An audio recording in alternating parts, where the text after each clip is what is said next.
$250 billion. That's how much could disappear from NVIDIA in a single quarter if the growth narrative cracks. Not because the chips fail, not because AI dies, but because three of the most powerful CEOs on Earth are locked in a high-stakes game of chicken, and Jensen Huang is standing in the middle of the highway. Right now, Microsoft is the aggressive gambler. Google is the reluctant spender, trying not to look weak. Meta is the reputation defender after missing the last tech cycle. And all of them are shoveling money into NVIDIA's machines. This isn't just spending, it's pressure. When ChatGPT detonated into public consciousness, fear spread faster than the technology itself. No board wanted to be the next company that missed the platform shift, so they ran straight to the NVIDIA H100. Under Jensen Huang, NVIDIA didn't just sell chips, he sold urgency, he sold dominance, he sold the idea that whoever controls compute controls the future. And for 2 years, he was right. Revenue tripled, margins exploded past 70%, data centers lit up deserts and industrial parks across the planet. It looked like genius, but here's the invisible truth nobody says out loud. Most of the companies buying these chips cannot clearly prove the return on them yet. They hope the return comes later. Hope is not a revenue model. Microsoft committed tens of billions to AI infrastructure. Google followed. Meta accelerated. In total, well over $150 billion has been poured into servers, cooling systems, power contracts, and GPU clusters. Picture it like this. Big tech is feeding $100 bills into a roaring furnace, believing the steam will eventually turn a turbine. But what if the turbine spins slower than expected? Here's where the trap forms. If Microsoft slows spending, investors panic. If Google hesitates, headlines scream weakness. If Meta pauses, the market assumes they've lost. So none of them stop. They keep ordering chips. They keep building data centers. They keep escalating. This is not organic growth. This is strategic fear. And Jensen Huang knows it. He is effectively playing a global game of chicken with the largest corporations in history. As long as they fear losing the AI race, they keep buying. As long as they keep buying, NVIDIA keeps printing margins. But there's a crack forming beneath the surface. Let's zoom in, not on a trillion-dollar company, on a single engineer. In 2024, dozens of AI startups raised enormous funding rounds to train the next frontier model. They signed long-term GPU contracts. They leased racks from cloud providers. They hired aggressively. Then reality hit. Training costs ballooned. Inference costs stayed high. Enterprise customers hesitated. Several smaller firms quietly downsized or pivoted. Some vanished. No headlines, no drama, just silence. That silence is the early warning signal. Because firms like CoreWeave expanded rapidly to absorb GPU supply. Capital markets financed them aggressively. Debt-funded infrastructure. Infrastructure justified more capital raises.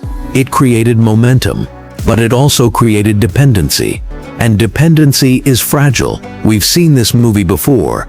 During the dot-com bubble, Cisco systems became the backbone of the internet.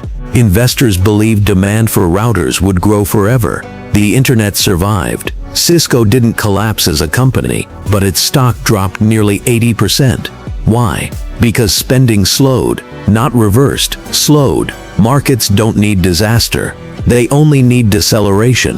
Now NVIDIA prepares to ship its next weapon, the NVIDIA Blackwell architecture.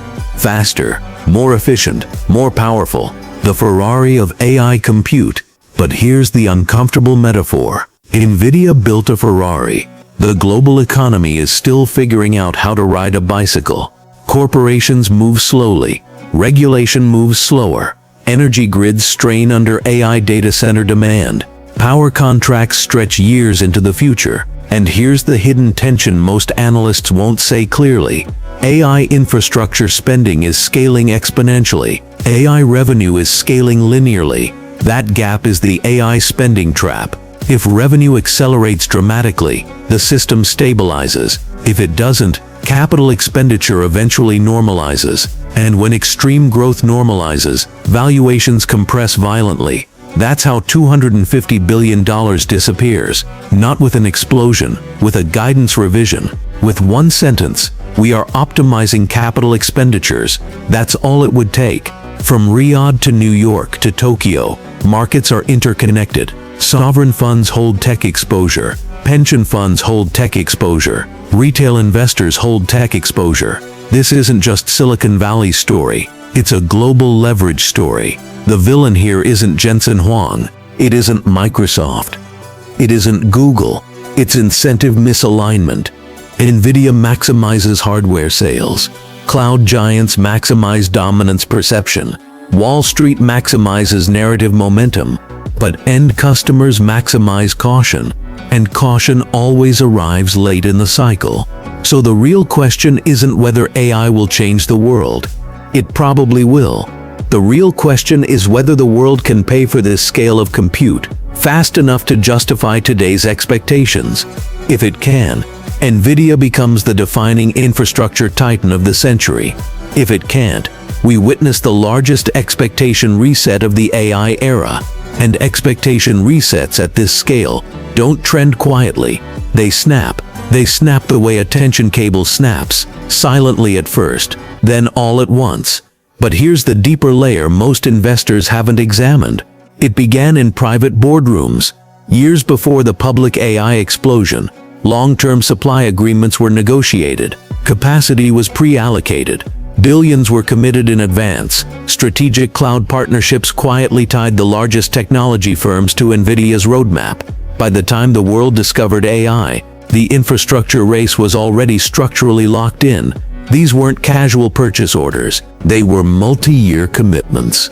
Energy contracts, data center leases, equity stakes, preferred access deals. Each agreement tightened the system. Each signature reduced flexibility. Slowing down wasn't just embarrassing, it became contractually, financially, and strategically painful.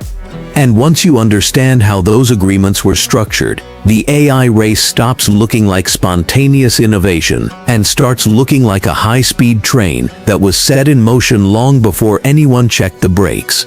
The public saw a breakthrough. The market saw a boom. But underneath, the ecosystem had already been wired together in a way that made acceleration almost automatic. The real mystery isn't whether AI works, it's whether anyone inside that machine can afford to step off. That's the next autopsy.